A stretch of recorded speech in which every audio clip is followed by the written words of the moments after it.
Oddiy inson bu voqealarni unutib yuborishi aniq, ammo haqiqiy futbol muxlisi buni hech qachon unutmaydi. Jermain Defo va saraton kasalligiga chalingan Bredlilarning oltin qalamlari bilan tarix zarvaraqlariga yoziladigan ta'sirli hikoyasi. It's been a long day.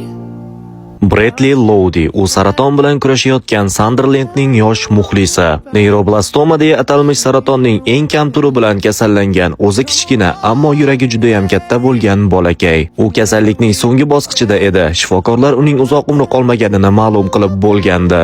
Ammo kuchli og'riq va kasalxonada o'tkazilgan damlarga qaramay, u o'zining sevimli jamoasi va sevimli futbolchisini har doim qo'llab-quvvatlagan edi. Uning sevimli futbolchisi esa aynan Jermain Defo edi. Defo uning falokatli kasalligidan xabar topgach, uni Sunderland klubi o'yinlariga taklif etgandi va ular aynan o'sha yerda uchrashishgandi. Bu Defo uchun ham, Bredli uchun ham quvonchli damlar edi. U bolakayni bag'riga bosganida shunchaki oddiygina muxlisni quchoqlamaganini his etar edi.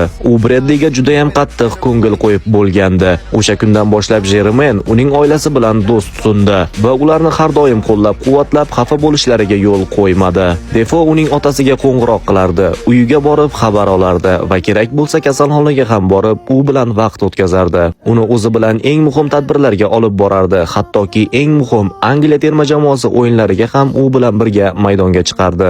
Ammo kasallik juda ham jiddiy edi. Bredlining qalbidagi yashashga bo'lgan olov kun sayin so'nib borardi. Defo esa buni yaxshi bilardi va bolakay tabassum qilishi uchun qo'lidan kelgan barcha ishni qilardi. Defo uning qo'lidan hech qachon qo'yib yubormas edi. U kameralar qaratilganda ham, kameralar qaratilmaganda ham unga bir xil muomalada bo'lardi. U endigina 6 yoshga to'lgandi. Tug'ilgan kunini o'z kumiri bilan birga kasalxonada nishonladi, ammo u oxir-oqibat baribir halok bo'ldi. Dafn marosimi kuni Defo haqiqiy do'stlardek xayrlashdi. U 6 yoshli farishta uning hayotini tubdan o'zgartirib yuborganligini bot-bot takrorlardi. Chunki o'sha kundan keyin u agar Bredli yoki saraton haqida gap ketsa, ko'z yoshlarini tiyib tura olmaydi. Ularning ikkisi ham bizga futbol aslida nima ekanligini tushuntirib berishdi. Xastalarni har doim qo'llab-quvvatlang, zero siz qilgan ozgina yaxshilik ham ularning umrini uzaytiradi.